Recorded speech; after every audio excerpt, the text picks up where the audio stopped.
Begin then. We're going to start this session with 1.2, which is about the Islamic world. It says Dar al-Islam in your study guide. That just means the Muslim world. So we know that Islam is created as a religion before this time period. There are numerous Islamic empires during this time period, and we're also going to see Islam spread to different parts of the world during this time period. The most prominent Islamic empire when we start 1200 is called the Abbasid Caliphate. The Abbasids are the folks who control the Holy Land of Islam, the Middle East, portions of the Stans. They conquered part of North Africa, and they're creeping towards Southeast Europe as well. So they're a huge empire. But like many people, before I end them, I guess I should say a thing or two about them. They're probably best known for their many cultural contributions. These are folks that are really good at things like math and science. They take a lot of the ideas, learning, creations, etc., of the Greeks and Romans, which had been banned in Europe at this time because they were mostly non-Christian peoples, and they have accepted these ideas and they have improved them and increased their understanding of them. So they also have some brand new creations of their own. For example, the example I will use is trigonometry. Trigonometry is created by an Islamic scholar of the Abbasid Caliphate. So I know many of you are excited about that. They also improve algebra.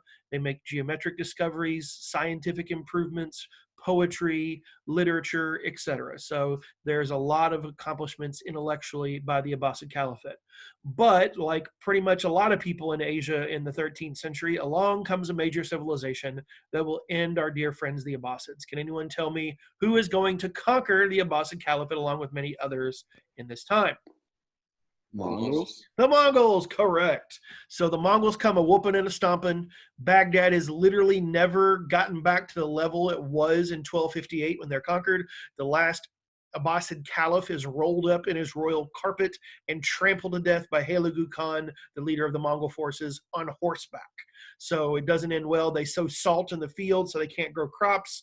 Supposedly, the Tigris and Euphrates rivers that run right there by Baghdad are black with ink as the library is destroyed that houses many great works of history and culture and literature and whatnot. So the Mongols are going to take over this part of the world.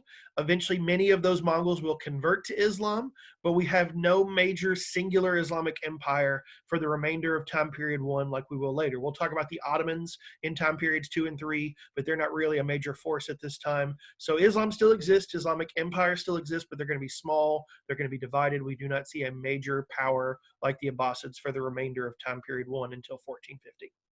All right, that's pretty much it for that. Does that make sense to everybody? Any questions about it?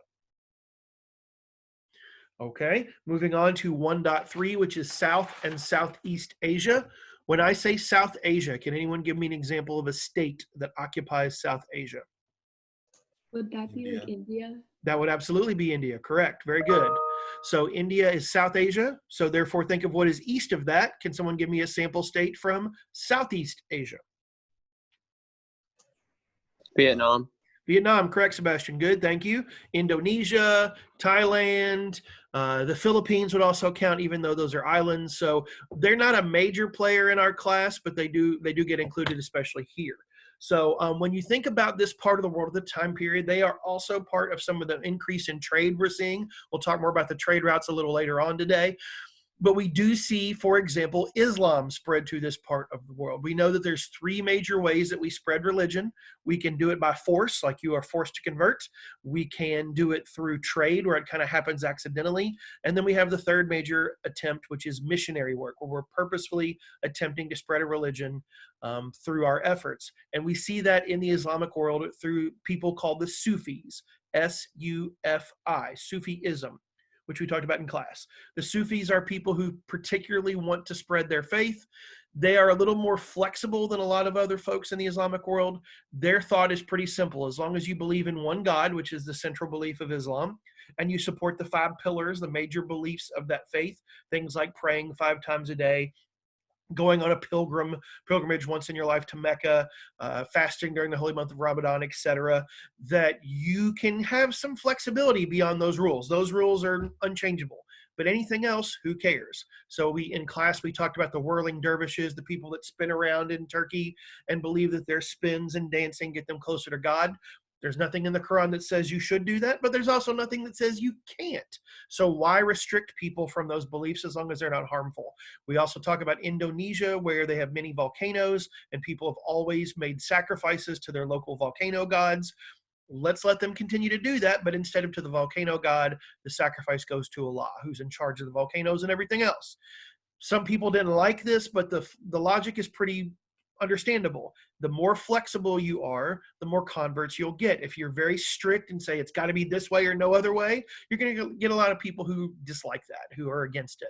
So the Sufi mystics, as they're called, because they're kind of mysterious and strange, are able to get quite a few converts, millions and millions of them, in both India and the various states of Southeast Asia. And so today, the world's most popular Muslim state is Indonesia. The second is Pakistan. The third is India. So the three most populous Muslim states in the world are in South and Southeast Asia. So in my mind, that is pretty good evidence that this flexible approach to conversion is very, very successful. Okay? Any questions about that? Cool. We also do see some spreading of Buddhism in this part of the world, and one of the few occasions of Hinduism spreading. We do see a couple of Hindu communities sprout up in Southeast Asia, places like Cambodia. If I could travel anywhere in the world, I would go to a place called Angkor Wat, which is this beautiful temple complex today located in Cambodia. That's actually a Hindu kingdom that is rising up in Cambodia in Southeast Asia about 800 years ago. So that is an example of Hinduism spreading. It doesn't do it often, but we do see a little bit of that occurring. All right, so that is South and Southeast Asia. We then move next to 1.4. 1.4 is about the Americas. So North, Central, and South America. The primary focus for us from 1200 to 1450 in the Americas are two major empires, both of which we studied in class. One in Central America or Mexico, and one in South America. Can anyone tell me one or both of these civilizations? Inca and Aztecs. Okay, Inca and Aztec. That's perfectly fine. I always tend to go west east and then north south, so I would always say Aztec because they're the northern ones, and Inca south, but that's fine. That's just the way my brain is organized over years of teaching this stuff. It's following a pattern, but absolutely. So let's talk about those guys for a minute or two. When we think of the Aztecs, what is the first thing you think of? Killing people. Okay, for what purpose, Jack? Why would they? A lot of people kill people. That's pretty common. They take the hearts out of their sacrifices to get to kind of have like a good harvest and like kind of pray to the gods. Perfect. Good job, Jack. They do so because they believe their gods demand it. Their gods demand human sacrifice. The blood of their victims will make the gods happy, and so the god of the harvest demands it for a good harvest. The goddess of fertility demands it so that children will be born healthy. The god of war demands it so we'll win some battles. All that is their belief. So all the civilizations we know of pretty much in Central and South America do some level of human sacrifice. The Aztecs go to the extreme. How many, we don't really know, but we know that there's lots of evidence of, in some cases, thousands of victims annually. So because of that, they're going to have a pretty persistent state of warfare. You're not going to sacrifice your own people. We sacrifice our enemies, those that we conquer. This, looking ahead, also makes it much easier for us to conquer them in period 2 because the Spanish are pretty easily able to convince non-Aztec natives to fight with the Spanish because they hate the Aztecs and their brutal tactics. We also use our people that we conquer for slave labor. We have no evidence that either the Aztec or the Inca have access to the wheel. So one of the basic inventions of humanity, one that helps make transportation easier, construction easier, we have no evidence they used it. So therefore you have to use brute human strength, easy for me to say. And so that's going to involve a lot of slave labor. We also have no evidence in this part of the world at this time of beast of burden, big animals we can attach a plow to or a yoke. And so, a panther, good luck trying to tame a panther. Llamas are kind of useless in that way. So we have to use a lot of brute human labor. So that's why we have so many people that we conquer for that very purpose. The Aztecs are great engineers. So are the Inca. The Inca live in a mountain range 10, 12, 14,000 feet up. So they have to do a lot of careful building. They're living on the slopes of mountains. obviously, you got to be pretty careful with that. You may remember they both have unique ways of accessing food. The Aztecs build what are called chinampas, these floating islands near their capital city, where they take the rich, fertile soil from the bottom of the lake bed and build up floating islands with that rich soil, which allows them to get up to 7 planting crops a year, as opposed to the fairly standard 2 in normal agricultural situations, so they can feed a lot more people. And then the Inca in South America build terraces. They cut out notches, like staircases almost, on the side of mountains to create flat land so they can grow their primary crop, which is potatoes. So they both have innovative ways to feed their people. They're very successful in many ways to be viable situations. Now, do remember that the conquest of them takes place in the next period. So we talked the other day about your metaphor of putting the laundry in the right basket, or excuse me, in the right drawer. So just remember that the Spanish conquest is important, but that does happen from 1450 to 1750, not time period 1. Okay? And so those are the main ideas of the Americas at this time. Any questions there? If anyone happens to have your chart with you that is due on Sunday, you could get quite a bit accomplished filling this chart out if you happen to have it with you. So not that I'm telling you I'll do your homework for you, but if you happen to have that out, wink, wink, nudge, nudge, or you could just take these notes and fill it out quickly yourself. Do remember that for the assignment, I'm asking if you have 2 or 3 items, which is what I asked you to do, to place them in chronological order to help you remember cause and effect relationships. All right, then we go to 1.5. 1.5 is Africa. For the most part, the peoples of, yes, go ahead, Talia. Oh, so are the Aztecs and the Incas, do they just happen at the same time? Approximately, yes. Okay. The Aztecs start a little earlier, but they're right around the same time. Okay. Good? Yes, please feel free. You know me, I get going. Just stop me. So, all right, thank you.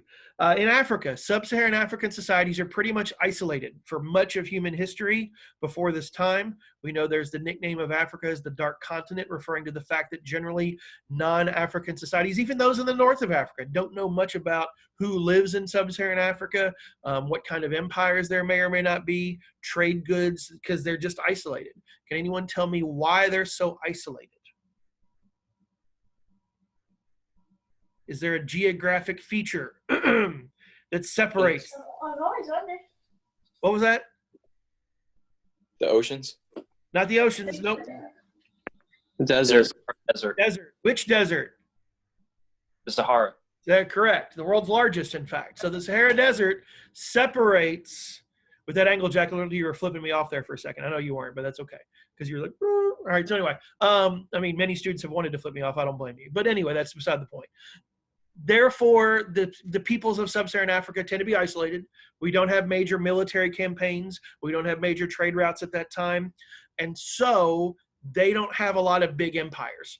Most empires are created throughout history for trade and for military purposes. So since we're not doing a whole lot of that, there's really no need. So most of our organization in sub-Saharan Africa in period 1 is going to be small tribal groups. There's generally no need for major organization. Our major religious belief tends to be what we call animism, this polytheistic nature spirit. Everything has a spirit. We communicate with the spirits through ceremony, through rituals, that kind of stuff. So the major religions haven't really gotten through the Sahara Desert very extensively at this time. There is one civilization that is mentioned in your study guide, so I'll reference it briefly. That is Great Zimbabwe. Great Zimbabwe, we looked at pictures of the settlements of those people in class. They're giant stone structures that are extremely well fit together without the use of mortar, which is what we use today to hold bricks together. So they're slid in together almost like puzzle pieces or Legos almost. They snap together. And so clearly these folks are very good at engineering and science, but they don't have a whole lot of interaction with the outside world. All right. And so for us, that means we just study it less, because for us, we look at the major trade routes, we look at the major religions, we look at the major empires, and we really don't see any of that in Africa at this time. Not out of a lack of ability, just out of a lack of necessity, I would say. So we then move on to 1.6. 1.6 is Europe at this time period. I think all of us can acknowledge this is probably not the shining part of European history.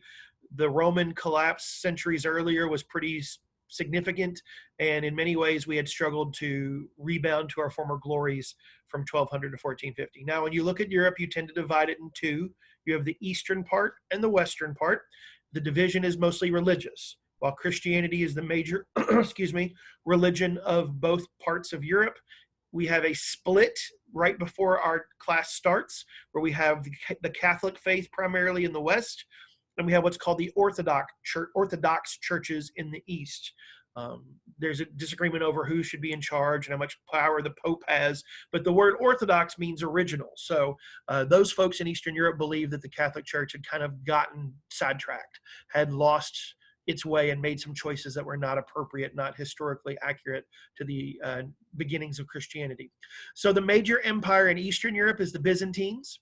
You may remember the Byzantines come from the Roman Empire. One of the problems the Romans had is they got so large it was difficult to govern the entire empire in the 300-400 CE. So one of the ways they try to preserve themselves is to split up. The western part is the part that collapses, that gets destroyed. The eastern part survives for another 1,000 or so years. So the Byzantines are a continuity throughout time period 1. They exist in 1200, they exist in 1450. They therefore have a lot of similar beliefs to the Romans. They're going to have a unifying law code that has rules and regulations for all of society, just like the Romans did. They're going to be excellent architects and engineers, just like the Romans were. They build huge, beautiful buildings like the Hagia Sophia Church, which today is in Constantinople, their capital, today called Istanbul, of course. That building is over 1,500 years old and still going strong. So clearly they were good at building things, which is part of their heritage as being based on Roman history and culture. So really that's all we need to know about those folks. The other people in Eastern Europe are the Russians. Russia actually in our class is for our AP test this year is not going to be a huge deal. Russia becomes a major power in period 4. In periods 1, periods 2, and periods 3, they kind of sort of suck, and they are not going to be equivalent to what we see in Western Europe. Part of that is because in time period 1, who conquers the Russians? Mongols. The Mongols. When in doubt in period 1, the answer is Mongols. The Mongols conquer the Russians. Now, these are not, as we mentioned on Tuesday, the interesting, learned, cultured Mongols of China. These are the destroying, the burning, the bloodthirsty Mongols. Remember, they are given the name by the Russians, the Tatars, which literally translates as the people from hell. And so these Mongols are going to do really bad things to the Russians. They are going to destroy a lot of their growth and opportunity. So the Russians are going to struggle at a time when you start to see the Western Europeans rise and improve at the end of period 1 into period 2. You're going to see the opposite in Russia. Also, because the Russians are Orthodox Christians, they're not going to have a lot of the same developments we see in Western Europe because of the role of the Catholic Church and things like the Renaissance and the Reformation in period 2. So anyway, that's Eastern Europe. Western Europe also struggling quite a bit. Our primary social structure is feudalism. When we start the year 1200, we know that many people are living on land they don't own. Their landlords basically take most of what they grow as payment for rent in a place they'll never own. So a lot of people are stuck in poverty and will remain there for centuries. Probably the most significant event in Western Europe in time period 1 is, of course, a major plague that spreads across that region that came from Asia via trade or from the Mongols. It impacts Western Europe, as far as we know, more than it does Eastern Europe. And so while it's really bad for the people at the time, long term, it does inspire some changes that end up 100, 200 years later, inspiring improvements in the lives of a lot of people. Of course, there's major suffering while it's happening. And of course, that plague is called the Black Death or bubonic plague. It kills millions. It disrupts all social and economic activity. It has long-lasting effects. We can draw some parallels with what we're dealing with right now. Of course, as far as we know, the coronavirus is not nearly as deadly for the population as the Black Death was. The Black Death, often you'd get sick and you'd die 2 or 3 days later. And they, of course, had very limited, if any, scientific understanding. So there was no way for them to try to stop this. It just kind of petered itself out after a couple of years. We, of course, are doing many things to try to create vaccines or other drugs that are going to able to mitigate the effects of coronavirus. So we have a lot of advantages our ancestors did not have 800 years ago. So that's one difference. Why do I keep bringing up these references to the current pandemic and what we're dealing with? Remember, folks, you have to have context. Context, of course, at the beginning of your essay is going to be background. But you also need, if you're trying to get that best possible score, if you have time for it, a little post-context. What follows it? So it is potential that you could use the things that are going on right now as that post-context. That is something you could reference. So you can make that example if you want to. All right, so that's Europe at this time 1.6. Any questions there? All right, so that's Unit 1. Now we move on to Unit 2, also, of course, 1200 to 1450. This is going to be, instead of specific places, these are bigger picture concepts. This is the kind of thing they're going to ask you to write about. I fully expect your DBQ to be about trade. I really think that's likely. They often ask trade essays. The reason they tend to ask trade essays, you can write about multiple subjects. Obviously, trade routes are organized and supported by empires, which means political comes into it. Economics, clearly you're discussing what people have and what they want to get. You also know that when we have trade, we also spread religion. We also spread intellectual creations like scientific inventions and technology. And we also spread cultural values and beliefs. So therefore, if we get an essay on trade, we can write about a lot of different things. And especially this year, they are going to give you a lot of chances to show what you know. If we could ever say that the College Board has sympathy for its students and the impact you're going through, it's going to be this year. Most year, I think they're pretty much heartless, but this year I have a strong feeling they're going to try to give you a lot of chances to get credit, and that's a good thing. So that's what I would expect to see. So anyway, 2.1, we talk specifically about the Silk Road, our favorite trade route. It was mentioned in your textbook about 375 times. All that good stuff is part of it. Anyway, so the Silk Road, of course, connects basically the entirety of Asia. It starts in China on one end because it's named after silk, a major luxury good that the Chinese had a monopoly on for centuries. We then cross into Central Asia, places like the stands that we would have in modern geographic terms. Northern India is certainly part of it. We go through the Middle East, and then we end up in basically that boundary between the Middle East and Eastern Europe, places like Turkey. Other trade routes will go into the rest of Europe, into Russia, into Africa, but basically the Silk Road encompasses all of Asia, which is quite a bit of territory. As you know, Asia is enormous. So what are some of the trade goods that would be spread along the Silk Road besides silk? What are things people would have wanted at this time? Spices. Spices, good, excellent. Porcelain. Porcelain from China, excellent, good. Anything else? Okay. Tea. Tea, good, excellent. India historically known for several of those things, but also for cotton products, carpets. The Middle Eastern, some of the empires there are known for like handicrafts, things like dishes or carpets along those lines. You may have heard of Persian carpets, of course, Persia being the historic name of today, Iran. So Iran would have been a part of the Silk Road. All those different ideas. So we have quite a bit of trade there. We also have, of course, the spreading of religion. We know we're going to see Islam and Christianity and Buddhism spread into East and Southeast Asia. We just talked about that a few minutes ago. We know we're going to see some like Buddhism also spread in the Middle East a little bit. I would say probably the primary benefit religiously is going to be Islam because it definitely goes the farthest. You'll see some Christianity in East Asia, but not a whole lot at this time. You see a lot more Christianity later on when Europeans are going to sail in the next time period. But for this point, I would say probably the big winner of the Silk Road religiously is the religion of Islam. Again, as I mentioned, the top 3 most populous nations in the world with Muslims are going to be in South and Southeast Asia, and the Silk Road's a huge part of that.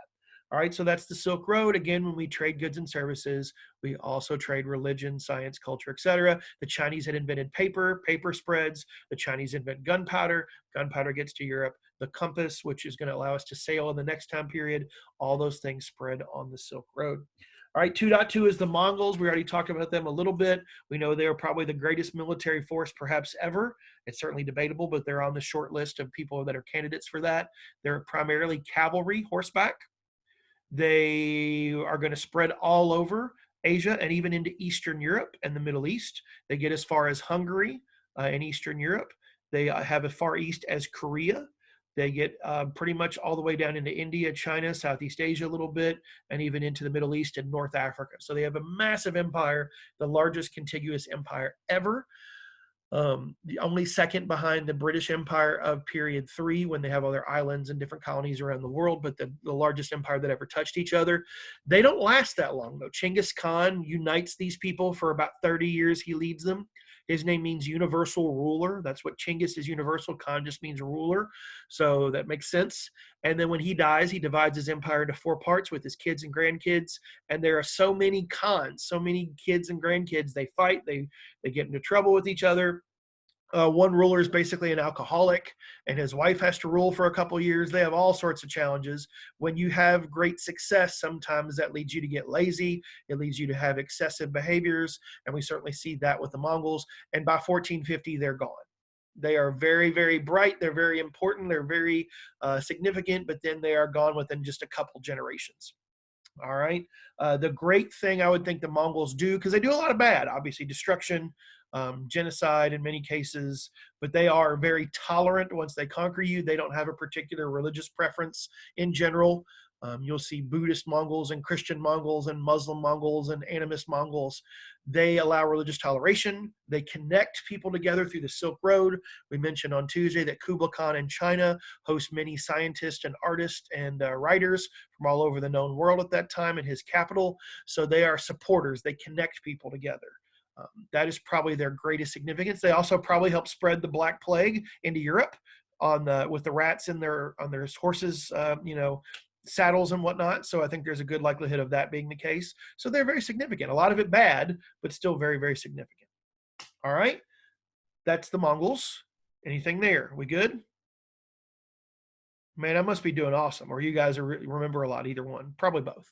So 2.3, we have the Indian Ocean, our second major trade route. Of course, the Indian Ocean. Somebody tell me some places the Indian Ocean touches that would be absorbed into this trade route. What are some either continents or maybe some big states that touch the Indian Ocean?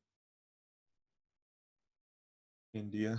Okay, obviously India, henceforth the name. Where else?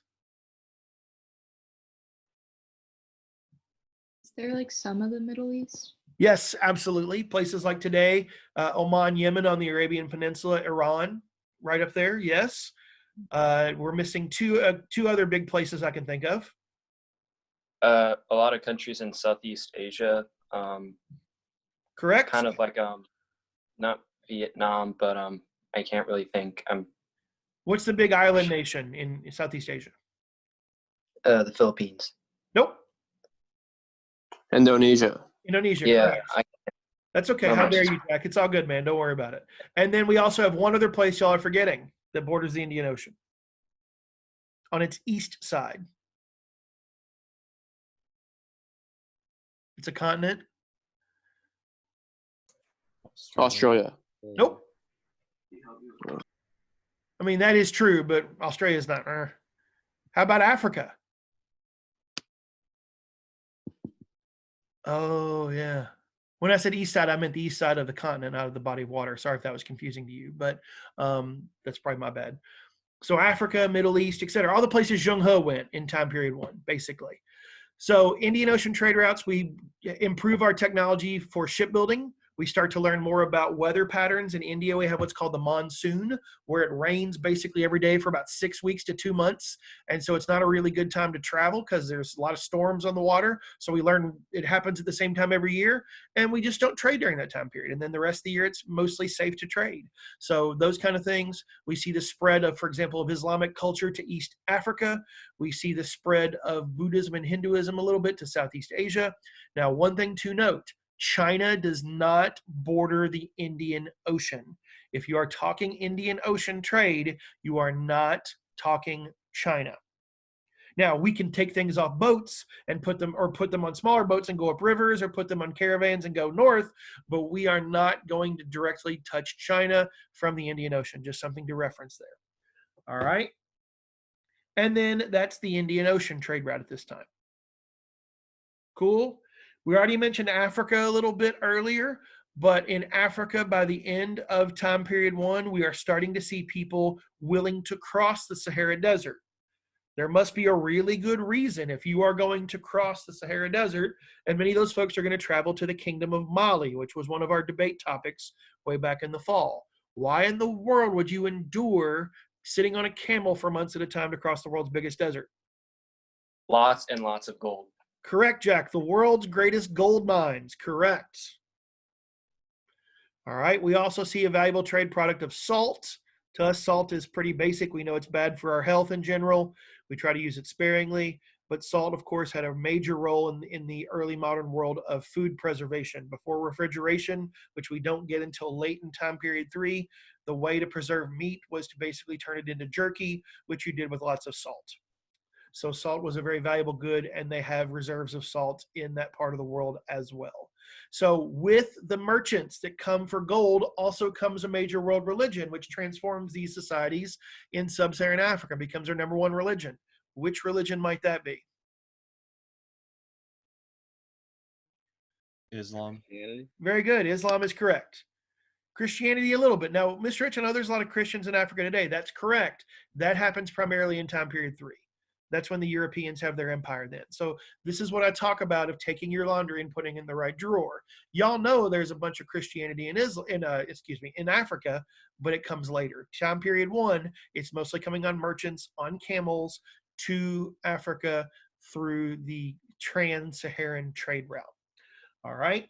And so we also have the east coast of Africa I mentioned earlier, where Muslim merchants sail to various cities along the coast of that part of the world. And we end up with the culture we call Swahili. Swahili is a mixture of the native Bantu languages, Bantu. We talked about those folks before, their migration patterns in period 0. And it's a mixture of their language and culture native to Africa with the new Arabic and Islam coming in. And that mixture is called Swahili. So we call it the Swahili coast. We know Swahili is a language. You've probably seen Jumanji, both the older and newer versions. Jumanji is a Swahili word, et cetera, et cetera. Okay? Cool.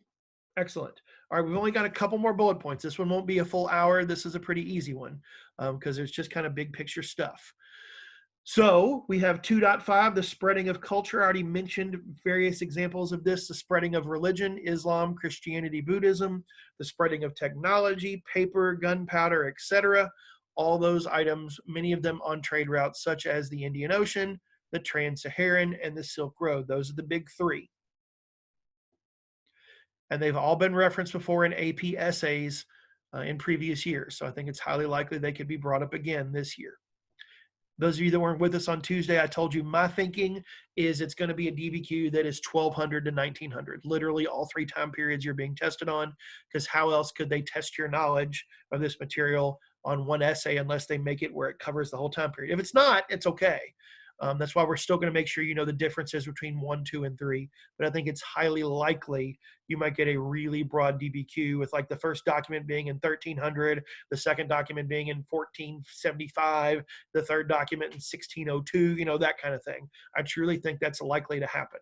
If it doesn't, that's okay. You'll still be fine anyway, but I truly do think that is a possibility. Now, the other thing about 2.5, it talks about travelers. This is a time when not a whole lot of people traveled a whole lot. And the example I will give you is my homeboy, my personal favorite. Y'all read an article on him when I was gone to Europe in the fall. Of course, that would be Ibn Battuta, the OG, the goat of travelers. He's from a city in Morocco that I visited called Tangier, Morocco. There's a lot of stores called the Ibn Battuta this and the Ibn Battuta Mall and all that. He's a kind of a hero there. Ibn Battuta is going to travel throughout the entire Islamic world, basically from Morocco, which is in West Africa, all the way to Indonesia. He travels 75,000 miles in the 13th century, which would let you go around the earth at the equator 3 times completely. He visits today what we would call 40 countries, which 99% of us are never going to visit 40 countries in our life, and he did it 800 years ago.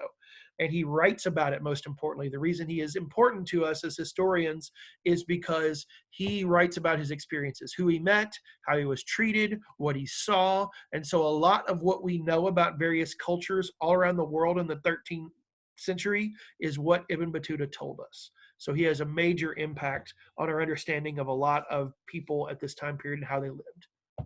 So that's why I like this guy. He combines history and travel, 2 of my favorite things. There you go. All right. And then lastly, 2.6, this is the final one. It says environmental impacts. So of course it mentions a couple things. We already mentioned the Black Plague and the massive impact that has on death and human populations. But it also talks about spreading of food. And the specific example it mentions is citrus fruit. So we might call tropical fruit things like oranges, lemons. They're going to spread from more tropical areas like the east coast of Africa or Southeast Asia. The equator runs right through the middle of Indonesia, to give you a little bit of context there. And so those are going to be spread along the Indian Ocean and Silk Road to places like the Middle East, places like Europe. Some of you mentioned earlier, I think, Jack, it was you mentioned tea. Tea is native to India and China, going to spread from there. Coffee originates in Yemen, in the Arabian Peninsula in the Middle East. So we're going to see coffee start to become very popular in non-Middle Eastern countries as well. So we have a lot of environmental products that are going to spread far and wide. And of course, we'll see a continuing of that in time period 2 when we talk about the Columbian Exchange. So when we look at time period 1, our big, I think, DBQable things. You could definitely have a DBQ about more global interaction, such as the involvement of the Mongols, such as the spreading of religion, like Islam and Christianity, such as the increased trade along the Silk Road. Those are probably the most likely candidates for a potential DBQ. Would be one of those really, really broad topics, and how that might be similar or different in later time periods, or maybe a change continuity essay I could certainly see for as those trade routes decrease, like in period 2, as we see the decline of land trade and the increase of ocean or water trade. I think that could definitely be something. So we'll see. We'll talk more about that next week, but I think that's certainly a possibility. So does any